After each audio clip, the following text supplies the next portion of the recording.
بسم اللہ الرحمن الرحیم شروع اللہ کا نام لے کر جو بڑا مہربان نہایت رحم والا ہے۔ الف لام را، یہ کتاب روشن کی آیتیں ہیں۔ ہم نے اس قرآن کو عربی میں نازل کیا ہے تاکہ تم لوگ سمجھ سکو۔ اے پیغمبر، ہم اس قرآن کے ذریعے سے جو ہم نے تمہاری طرف بھیجا ہے تمہیں ایک نہایت اچھا قصہ سناتے ہیں، اور تم اس سے پہلے بے خبر تھے۔ جب یوسف نے اپنے والد سے کہا کہ ابا، میں نے خواب میں 11 ستاروں اور سورج اور چاند کو دیکھا ہے، دیکھتا کیا ہوں کہ وہ مجھے سجدہ کر رہی ہیں۔ انہوں نے کہا کہ بیٹا، اپنے خواب کا ذکر اپنے بھائیوں سے نہ کرنا، نہیں تو وہ تمہارے حق میں کوئی چال چلیں گے۔ کچھ شک نہیں کہ شیطان انسان کا کھلا دشمن ہے، اور اسی طرح اللہ تمہیں برگزیدہ و ممتاز کرے گا اور خواب کی باتوں کی تعبیر کا علم سکھائے گا۔ اور جس طرح اس نے اپنی نعمت پہلے تمہارے دادا پر دادا ابراہیم اور اسحاق پر پوری کی تھی، اسی طرح تم پر اور اولاد یعقوب پر پوری کرے گا۔ بے شک تمہارا پروردگار سب کچھ جاننے والا ہے، حکمت والا ہے۔ ہاں، یوسف اور ان کے بھائیوں کے قصے میں پوچھنے والوں کے لیے بہت سی نشانیاں ہیں۔ جب انہوں نے آپس میں تذکرہ کیا کہ یوسف اور اس کا بھائی ابا کو ہم سے زیادہ پیارے ہیں، حالانکہ ہم جماعت کی جماعت ہیں، کچھ شک نہیں کہ ابا کھلی غلطی پر ہیں۔ یوسف کو یا تو جان سے مار ڈالو یا کسی ملک میں پھینک آؤ، پھر ابا کی توجہ صرف تمہاری طرف ہو جائے گی، اور اس کے بعد تم نیک لوگوں میں ہو جاؤ گے۔ ان میں سے ایک کہنے والے نے کہا کہ یوسف کو جان سے نہ مارو، کسی اندھے کنویں میں ڈال دو کہ کوئی راہگیر اسے نکال کر کسی دوسرے ملک میں لے جائے گا۔ اگر تم کو کرنا ہی ہے تو یوں کرو۔ یہ مشورہ کر کے وہ اپنے والد سے کہنے لگے کہ ابا جان، کیا سبب ہے کہ آپ یوسف کے بارے میں ہمارا اعتبار نہیں کرتے؟ حالانکہ ہم اس کے خیر خواہ ہیں۔ کل اسے ہمارے ساتھ بھیج دیجئے کہ خوب میوے کھائے اور کھیلے کودے، ہم اس کے نگہبان ہیں۔ انہوں نے کہا کہ یہ امر مجھے غمناک کیے دیتا ہے کہ تم اسے لے جاؤ، یعنی وہ مجھ سے جدا ہو جائے، اور مجھے یہ بھی خوف ہے کہ تم کھیل میں اس سے غافل ہو جاؤ اور اسے بھیڑیا کھا جائے۔ وہ کہنے لگے کہ اگر ہماری موجودگی میں کہ ہم ایک طاقتور جماعت ہیں اسے بھیڑیا کھا گیا تو ہم بڑے نقصان میں پڑ گئے۔ غرض جب وہ اس کو لے گئے اور اس بات پر اتفاق کر لیا کہ اس کو اندھے کنویں میں ڈال دیں، اور ہم نے یوسف کی طرف وحی بھیجی کہ ایک وقت ایسا آئے گا کہ تم انہیں ان کے اس سلوک سے آگاہ کرو گے، اور ان کو اس وحی کی کچھ خبر نہ ہوگی۔ اور یہ حرکت کر کے وہ رات کے وقت باپ کے پاس روتے ہوئے آئے، کہنے لگے کہ ابا جان، ہم تو دوڑنے اور ایک دوسرے سے آگے نکلنے میں مصروف ہو گئے اور یوسف کو اپنے اسباب کے پاس چھوڑ گئے تو اسے بھیڑیا کھا گیا، اور آپ ہماری بات کو گو ہم سچ ہی کہتے ہیں باور نہیں کریں گے۔ اور ان کے کرتے پر جھوٹ موٹ کا لہو بھی لگا لائے۔ یعقوب نے کہا کہ یوں نہیں ہے، بلکہ تم اپنے دل سے یہ بات بنا لائے ہو۔ اچھا، صبر، کہ وہی خوب ہے، اور جو تم بیان کرتے ہو اس کے بارے میں اللہ ہی سے مدد چاہیے۔ اور اب اللہ کی شان دیکھو کہ اس کنویں کے قریب ایک قافلہ آوارد ہوا اور انہوں نے پانی کے لیے اپنا سقا بھیجا، تو اس نے کنویں میں ڈول لٹکایا، یوسف اس سے لٹک گئے۔ وہ بولا، زہے قسمت، یہ تو ایک لڑکا ہے، اور اس کو قیمتی سرمایہ سمجھ کر چھپا لیا۔ اور جو کچھ وہ کرتے تھے اللہ کو خوب معلوم تھا، اور انہوں نے اس کو تھوڑی سی قیمت یعنی معدود چند درہموں پر بیچ ڈالا، اور وہ اس سے بیزار ہو رہے تھے۔ اور مصر میں جس شخص نے اس کو خریدا، اس نے اپنی بیوی سے جس کا نام زلیخا تھا کہا کہ اس کو عزت و اکرام سے رکھو، عجب نہیں کہ یہ ہمیں فائدہ دے یا ہم اسے بیٹا بنا لیں۔ اس طرح ہم نے یوسف کو سرزمین مصر میں جگہ دی، اور غرض یہ تھی کہ ہم ان کو خواب کی باتوں کی تعبیر سکھائیں۔ اور اللہ اپنے کام پر غالب ہے، لیکن اکثر لوگ نہیں جانتے۔ اور جب وہ اپنی جوانی کو پہنچے تو ہم نے ان کو دانائی اور علم عطا کیا، اور نیکوکاروں کو ہم اسی طرح بدلہ دیا کرتے ہیں۔ اور جس عورت کے گھر میں وہ رہتے تھے اس نے ان کو اپنی طرف مائل کرنا چاہا، اور دروازے بند کر کے کہنے لگی، یوسف جلدی آؤ۔ انہوں نے کہا کہ اللہ پناہ میں رکھے، وہ یعنی تمہارے میاں تو میرے آقا ہیں، انہوں نے مجھے اچھی طرح سے رکھا ہے، میں ایسا ظلم نہیں کر سکتا، بے شک ظالم لوگ فلاح نہیں پائیں گے۔ اور اس عورت نے ان کا قصد کیا اور انہوں نے اس کا قصد کیا۔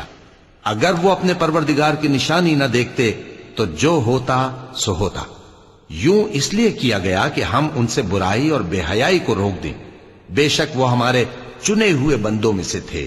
اور دونوں دروازے کی طرف بھاگے، آگے یوسف پیچھے زلیخا. اور عورت نے ان کا کرتا پیچھے سے پکڑ کر جو کھینچا تو پھاڑ ڈالا، اور دونوں کو دروازے کے پاس عورت کا خاوند مل گیا. تو عورت بولی کہ جو شخص تمہاری بیوی کے ساتھ برا ارادہ کرے اس کی اس کے سوا کیا سزا ہے کہ یا تو قید کیا جائے یا اسے دکھ کا عذاب دیا جائے. یوسف نے کہا اسی نے مجھ کو اپنی طرف مائل کرنا چاہا تھا. اور اس کے خاندان میں سے ایک گواہ نے گواہی دی کہ اگر اس کا کرتا آگے سے پھٹا ہو تو یہ سچی اور یوسف جھوٹا ہے، اور اگر کرتا پیچھے سے پھٹا ہو تو یہ جھوٹی اور وہ سچا ہے. سو جب اس کا کرتا دیکھا تو پیچھے سے پھٹا تھا. تب اس نے زلیخا سے کہا کہ یہ تمہارا ہی فریب ہے، اور کچھ شک نہیں کہ تم عورتوں کے فریب بڑے بھاری ہوتے ہیں. یوسف اس بات کا خیال نہ کر، اور زلیخا تو اپنے گناہ کی بخشش مانگ، بے شک خطا تیری ہی ہے. اور شہر میں عورتیں گفتگویں کرنے لگیں کہ عزیز کی بیوی اپنے غلام کو اپنی طرف مائل کرنا چاہتی ہے اور اس کی محبت اس کے دل میں گھر کر گئی ہے. ہم دیکھتی ہیں کہ وہ کھلی گمراہی میں ہے. پھر جب زلیخا نے ان عورتوں کی گفتگو جو حقیقت میں دیدار یوسف کے لیے ایک چال تھی سنی، تو ان کے پاس دعوت کا پیغام بھیجا اور ان کے لیے ایک محفل مرتب کی، اور پھل تراشنے کے لیے ہر ایک کو ایک ایک چھری دی. اور یوسف سے کہا کہ ان کے سامنے آؤ. جب عورتوں نے ان کو دیکھا تو ان کا روب حسن ان پر ایسا چھا گیا کہ پھل تراشتے تراشتے اپنے ہاتھ کاٹ لیے، اور بے ساختہ بول اٹھیں کہ اللہ پاک ہے، یہ آدمی نہیں، یہ تو کوئی بزرگ فرشتہ ہے.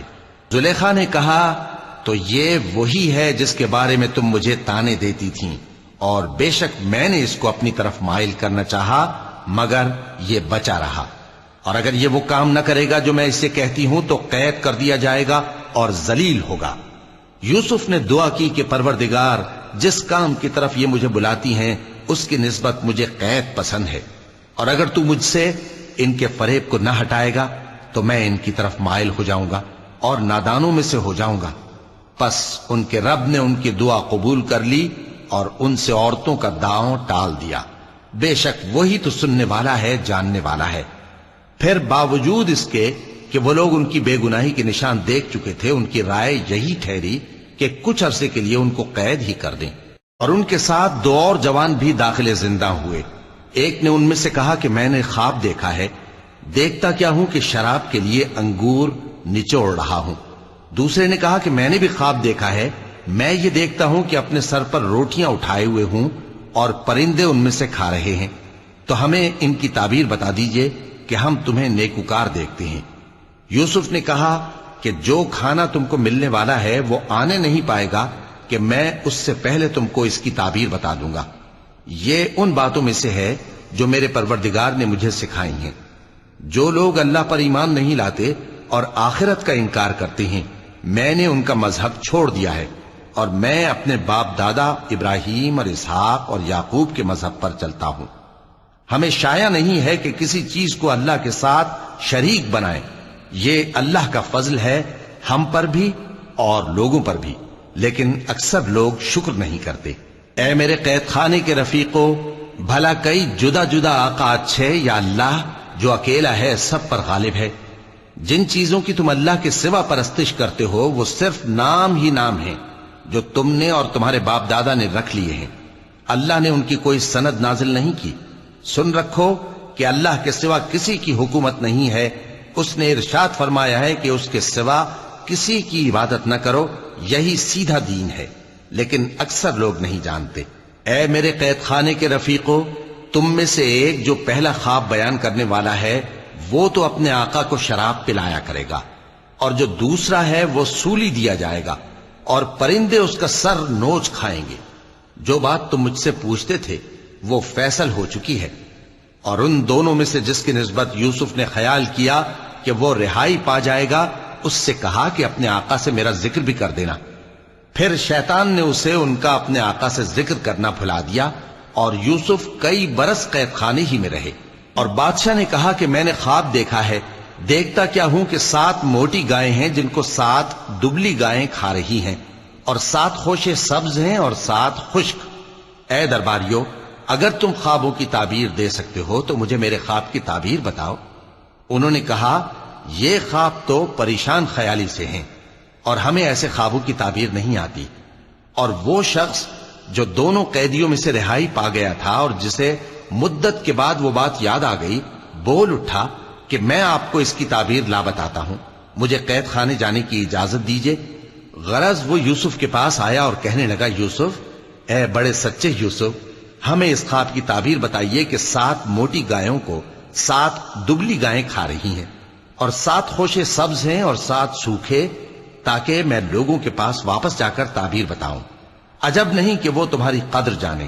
انہوں نے کہا کہ تم لوگ 7 سال متواتر کھیتی کرتے رہو گے، تو جو غلہ کاٹو تو تھوڑے سے غلے کے سوا جو کھانے میں آئے باقی کو خوشوں میں ہی رہنے دینا۔ پھر اس کے بعد خشک سالی کے 7 سخت سال آئیں گے کہ جو غلہ تم نے جمع کر رکھا ہوگا وہ اس سب کو کھا جائیں گے، صرف وہی تھوڑا سا رہ جائے گا جو تم احتیاط سے رکھ چھوڑو گے۔ پھر اس کے بعد ایک ایسا سال آئے گا کہ خوب مے برسے گا اور لوگ اس میں رس نچوڑیں گے۔ اور یہ تعبیر سن کر بادشاہ نے حکم دیا کہ یوسف کو میرے پاس لے آؤ۔ سو جب قاصد ان کے پاس گیا تو انہوں نے کہا کہ اپنے آقا کے پاس واپس جاؤ اور اس سے پوچھو کہ ان عورتوں کا کیا حال ہے جنہوں نے اپنے ہاتھ کاٹ لیے تھے، بے شک میرا پروردگار ان کے فریب سے خوب واقف ہے۔ بادشاہ نے عورتوں سے پوچھا کہ تمہارا کیا قصہ تھا جب تم نے یوسف کو اپنی طرف مائل کرنا چاہا؟ سب بول اٹھیں کہ اللہ پاک ہے، ہم نے اس میں کوئی برائی معلوم نہیں کی۔ عزیز کی بیوی نے کہا، اب سچی بات تو ظاہر ہو ہی گئی ہے، اصل یہ ہے کہ میں نے اس کو اپنی طرف مائل کرنا چاہا تھا اور وہ بے شک سچا ہے۔ یوسف نے کہا کہ میں نے یہ بات اس لیے پوچھی ہے کہ عزیز کو یقین ہو جائے کہ میں نے اس کی پیٹھ پیچھے اس کی امانت میں خیانت نہیں کی، اور اللہ خیانت کرنے والوں کی چال کو چلنے نہیں دیتا۔ اور میں اپنے آپ کو پاک صاف نہیں کہتا، کیونکہ نفس امارہ انسان کو برائی ہی سکھاتا رہتا ہے، مگر یہ کہ میرا پروردگار رحم فرمائے، بے شک میرا پروردگار بخشنے والا ہے، مہربان ہے۔ اور بادشاہ نے حکم دیا کہ اسے میرے پاس لاؤ، میں اسے اپنا مصاحب خاص بناؤں گا۔ پھر جب ان سے گفتگو کی تو کہا کہ آج سے تم ہمارے ہاں صاحب منزلت ہو اور صاحب اعتبار ہو۔ یوسف نے کہا، مجھے زرعی پیداوار پر مقرر کر دیجئے، کیونکہ میں حفاظت بھی کر سکتا ہوں اور اس کام سے واقف بھی ہوں۔ اس طرح ہم نے یوسف کو ملک مصر میں جگہ دی اور وہ اس ملک میں جہاں چاہتے تھے رہتے تھے۔ ہم اپنی رحمت جس پر چاہتے ہیں کرتے ہیں اور نیکوکاروں کے اجر کو ضائع نہیں کرتے، اور جو لوگ ایمان لائے اور ڈرتے رہے ان کے لیے آخرت کا اجر بہت بہتر ہے۔ اور یوسف کے بھائی کنعان سے مصر میں غلہ خریدنے کے لیے آئے تو یوسف کے پاس گئے، تو یوسف نے ان کو پہچان لیا اور وہ ان کو نہ پہچان سکے۔ اور جب یوسف نے ان کے لیے ان کا سامان تیار کر دیا تو کہا کہ پھر آنا تو جو باپ کی طرف سے تمہارا ایک اور بھائی ہے اسے بھی میرے پاس لیتے آنا۔ کیا تم نہیں دیکھتے کہ میں ناب بھی پوری پوری دیتا ہوں اور مہمانداری بھی خوب کرتا ہوں؟ اب اگر تم اسے میرے پاس نہ لاؤ گے تو نہ تمہیں میرے ہاں سے غلہ ملے گا اور نہ تم میرے پاس ہی آ سکو گے۔ انہوں نے کہا کہ ہم اس کے بارے میں اس کے والد کو پھسلائیں گے اور ہم یہ کام کر کے رہیں گے۔ اور یوسف نے اپنے خدام سے کہا کہ ان کا سرمایہ یعنی غلے کی قیمت ان کے سامان میں رکھ دو۔ عجب نہیں کہ جب یہ اپنے اہل و عیال میں جائیں تو اسے پہچان لیں، اور عجب نہیں کہ یہ پھر یہاں آئیں۔ بس جب وہ اپنے والد کے پاس واپس گئے تو کہنے لگے کہ ابا، ہمارے لیے غلے کی بندش کر دی گئی ہے، تو ہمارے ساتھ ہمارے بھائی کو بھیج دیجئے تاکہ ہم پھر غلہ لائیں اور ہم اس کے نگہبان ہیں۔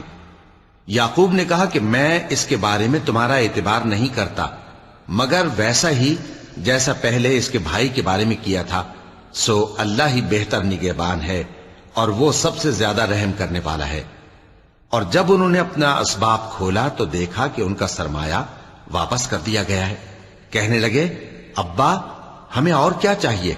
دیکھیے یہ ہماری پونجی بھی ہمیں واپس کر دی گئی ہے، اور ہم اپنے اہل و عیال کے لیے پھر غلہ لائیں گے اور اپنے بھائی کی نگہبانی کریں گے، اور ایک بار شتر زیادہ لائیں گے کہ یہ غلہ جو ہم لائے ہیں تھوڑا ہے۔ یعقوب نے کہا کہ جب تک تم اللہ کا عہد نہ دو کہ اس کو میرے پاس صحیح و سالم لے آؤ گے میں اسے ہرگز تمہارے ساتھ نہیں بھیجنے کا، مگر یہ کہ تم گھیر لیے جاؤ یعنی بے بس ہو جاؤ تو مجبوری ہے۔ پس جب انہوں نے والد کو اپنا قول دیا تو یعقوب نے کہا کہ جو قول و قرار ہم کر رہے ہیں اس کا اللہ ضامن ہے، اور فرمایا کہ اے میرے بیٹو، ایک ہی دروازے سے داخل نہ ہونا بلکہ جدا جدا دروازوں سے داخل ہونا، اور میں اللہ کی تقدیر کو تو تم سے روک نہیں سکتا، بے شک حکم اللہ ہی کا ہے، میں اسی پر بھروسہ رکھتا ہوں، اور اہل توکل کو اسی پر بھروسہ رکھنا چاہیے۔ اور جب وہ ان مقامات سے داخل ہوئے جہاں جہاں سے داخل ہونے کے لیے ان کے والد نے ان سے کہا تھا، تو وہ تدبیر اللہ کے حکم کو ذرا بھی ٹال نہیں سکتی تھی۔ ہاں، وہ یعقوب کے دل کی خواہش تھی جو انہوں نے پوری کی تھی، اور بے شک وہ صاحب علم تھے، کیونکہ ہم نے ان کو علم سکھایا تھا، لیکن اکثر لوگ نہیں جانتے۔ اور جب وہ لوگ یوسف کے پاس پہنچے تو یوسف نے اپنے حقیقی بھائی کو اپنے پاس جگہ دی اور کہا کہ میں تمہارا بھائی ہوں، تو جو سلوک یہ ہمارے ساتھ کرتے رہے ہیں اس پر افسوس نہ کرنا۔ پھر جب ان کا اسباب تیار کر دیا تو اپنے بھائی کے تھیلے میں آپ خورا رکھ دیا۔ پھر جب وہ آبادی سے باہر نکل گئے تو ایک پکارنے والے نے آواز دی کہ قافلے والو، تم تو چور ہو۔ وہ ان کی طرف متوجہ ہو کر کہنے لگے کہ تمہاری کیا چیز کھوئی گئی ہے؟ وہ بولے کہ بادشاہ کا کٹورا کھویا گیا ہے، اور جو شخص اس کو لے کے آئے اس کے لیے ایک بار شتر انعام، اور میں اس کا ضامن ہوں۔ وہ کہنے لگے کہ اللہ کی قسم، تم کو معلوم ہے کہ ہم اس ملک میں اس لیے نہیں آئے کہ خرابی کریں، اور نہ ہم چوری کیا کرتے ہیں۔ وہ بولے کہ اگر تم جھوٹے نکلے یعنی چوری ثابت ہوئی تو اس کی سزا کیا؟ انہوں نے کہا کہ اس کی سزا یہ کہ جس کے تھیلے میں وہ دستیاب ہو وہی اس کا بدل قرار دیا جائے، ہم ظالموں کو یہی سزا دیا کرتی ہیں۔ پھر یوسف نے اپنے بھائی کے تھیلے سے پہلے ان کے تھیلوں کو دیکھنا شروع کیا، پھر اپنے بھائی کے تھیلے میں سے اس کو نکال لیا۔ اس طرح ہم نے یوسف کے لیے تدبیر کی، ورنہ بادشاہ کے قانون کے مطابق وہ اپنے بھائی کو لے نہیں سکتے تھے، مگر یہ کہ اللہ چاہے۔ ہم جس کے چاہتے ہیں درجے بلند کرتے ہیں، اور ہر علم والے سے بڑھ کر ایک بڑا علم والا ہے۔ برادران یوسف نے کہا کہ اگر اس نے چوری کی ہو تو کچھ عجب نہیں کہ اس کے ایک بھائی نے بھی پہلے چوری کی تھی، مگر یوسف نے اس بات کو اپنے دل میں مخفی رکھا اور ان پر ظاہر نہ ہونے دیا، یعنی زیر لب کہا کہ تم بڑے برے ہو، اور جو تم بیان کرتے ہو اللہ اسے خوب جانتا ہے۔ وہ کہنے لگے کہ اے عزیز، اس کے والد بہت بوڑھے ہیں اور اس سے بہت محبت رکھتے ہیں، تو اس کو چھوڑ دیجئے اور اس کی جگہ ہم میں سے کسی کو رکھ لیجئے، ہم دیکھتے ہیں کہ آپ احسان کرنے والے ہیں۔ یوسف نے کہا کہ اللہ پناہ میں رکھے کہ جس شخص کے پاس ہم نے اپنی چیز پائی ہے اس کے سوا کسی اور کو پکڑ لیں، ایسا کریں تو ہم بڑے بے انصاف ہیں۔ آخر جب وہ اس سے نا امید ہو گئے تو الگ ہو کر صلاح کرنے لگے۔ سب سے بڑے نے کہا، کیا تم نہیں جانتے کہ تمہارے والد نے تم سے اللہ کا عہد لیا ہے، اور اس سے پہلے بھی تم یوسف کے بارے میں قصور کر چکے ہو؟ تو جب تک والد صاحب مجھے اجازت نہ دیں میں تو اس جگہ سے ہلنے کا نہیں، یا اللہ میرے لیے کوئی فیصلہ کرے، اور وہ سب سے بہتر فیصلہ کرنے والا ہے۔ تم سب والد صاحب کے پاس واپس جاؤ اور کہو کہ ابا، آپ کے صاحبزادے نے وہاں جا کر چوری کی، اور ہم نے تو اپنی دانست کے مطابق آپ سے اس کے لے آنے کا عہد کیا تھا، مگر ہم غیب کی باتوں کے جاننے اور یاد رکھنے والے تو نہیں تھے، اور جس بستی میں ہم ٹھہرے تھے وہاں سے یعنی اہل مصر سے اور جس قافلے میں آئے ہیں اس سے دریافت کر لیجئے، اور ہم اس بیان میں بالکل سچے ہیں۔ جب انہوں نے یہ بات یعقوب سے آ کر کہی تو انہوں نے کہا کہ حقیقت یوں نہیں ہے، بلکہ یہ بات تم نے اپنے دل سے بنا لی ہے، تو صبر ہی بہتر ہے۔ عجب نہیں کہ اللہ ان سب کو میرے پاس لے آئے، بے شک وہ علم والا ہے، حکمت والا ہے۔ اور ان کے پاس سے چلے گئے اور کہنے لگے کہ ہائے افسوس یوسف پر، ہائے افسوس، اور رنج و الم میں ان کی آنکھیں سفید ہو گئیں اور ان کا دل غم سے بھر رہا تھا۔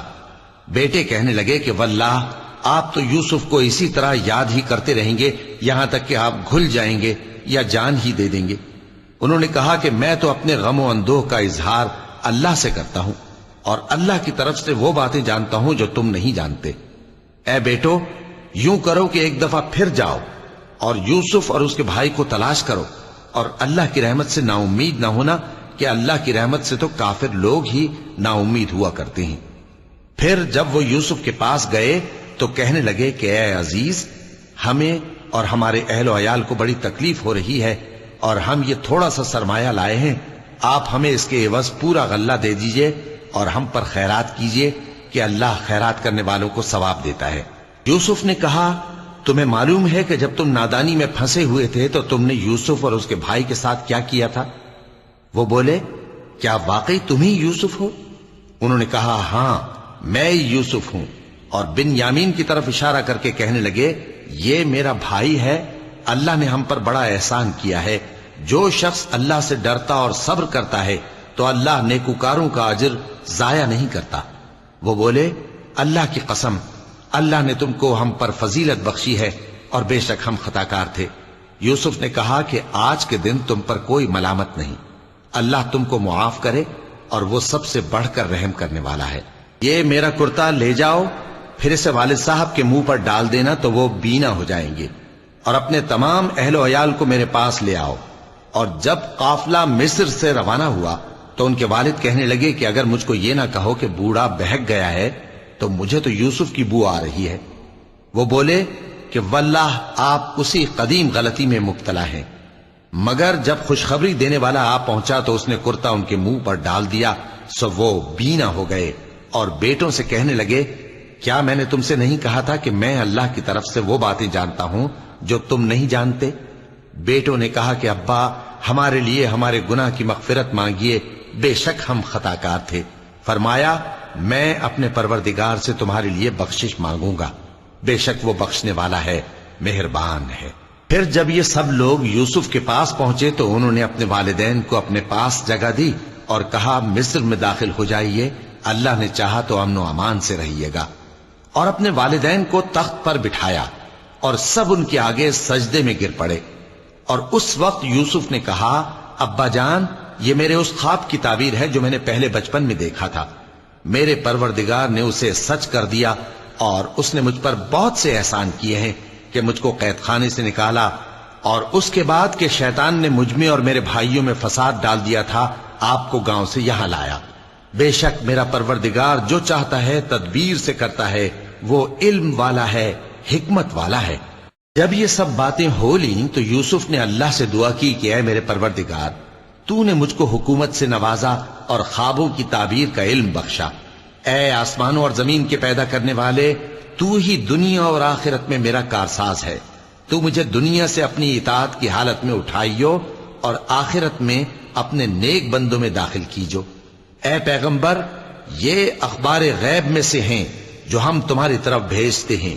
اور جب برادران یوسف نے اپنی بات پر اتفاق کیا تھا اور وہ فریب کر رہے تھے تو تم ان کے پاس تو نہ تھے، اور بہت سے آدمی گو تم کتنی خواہش کرو ایمان لانے والے نہیں ہیں، اور تم ان سے اس خیر خواہی کا کچھ صلہ بھی تو نہیں مانگتے۔ یہ قرآن اور کچھ نہیں، تمام جہانوں کے لیے نصیحت ہے، اور آسمان و زمین میں بہت سی نشانیاں ہیں جن پر سے یہ گزرتے ہیں اور ان کو نظر انداز کر دیتے ہیں، اور یہ اکثر اللہ پر ایمان نہیں رکھتے مگر اس کے ساتھ شرک بھی کرتے ہیں۔ تو کیا یہ اس بات سے بے خوف ہیں کہ ان پر اللہ کا عذاب نازل ہو کر ان کو ڈھانپ لے، یا ان پر ناگہاں قیامت آ جائے اور انہیں خبر بھی نہ ہو؟ کہہ دو، میرا رستہ تو یہ ہے، میں اللہ کی طرف بلاتا ہوں سمجھ بوجھ کر، میں بھی لوگوں کو اللہ کی طرف بلاتا ہوں اور میرے پیرو بھی، اور اللہ پاک ہے اور میں شرک کرنے والوں میں سے نہیں ہوں۔ اور ہم نے تم سے پہلے بستیوں کے رہنے والوں میں سے مرد ہی بھیجے تھے جن کی طرف ہم وہی بھیجتے تھے۔ کیا ان لوگوں نے ملک میں سیر و سیاحت نہیں کی کہ دیکھ لیتے کہ جو لوگ ان سے پہلے تھے ان کا انجام کیا ہوا؟ اور متقیوں کے لیے آخرت کا گھر بہت اچھا ہے، کیا تم سمجھتے نہیں؟ یہاں تک کہ جب پیغمبر نا امید ہو گئے اور انہوں نے خیال کیا کہ اپنی نصرت کے بارے میں جو بات انہوں نے کہی تھی اس میں وہ سچے نہ نکلے، تو ان کے پاس ہماری مدد آ پہنچی۔ پھر جسے ہم نے چاہا بچا دیا، اور ہمارا عذاب اتر کر گناہگار لوگوں سے پھیرا نہیں کرتا۔ ان کے قصے میں عقل مندوں کے لیے عبرت ہے۔ یہ قرآن ایسی بات نہیں ہے جو اپنے دل سے بنائی گئی ہو، بلکہ جو کتابیں اس سے پہلے نازل ہوئی ہیں ان کی تصدیق کرنے والا ہے، اور ہر چیز کی تفصیل کرنے والا، اور مومنوں کے لیے ہدایت اور رحمت ہے۔ صدق اللہ العظیم۔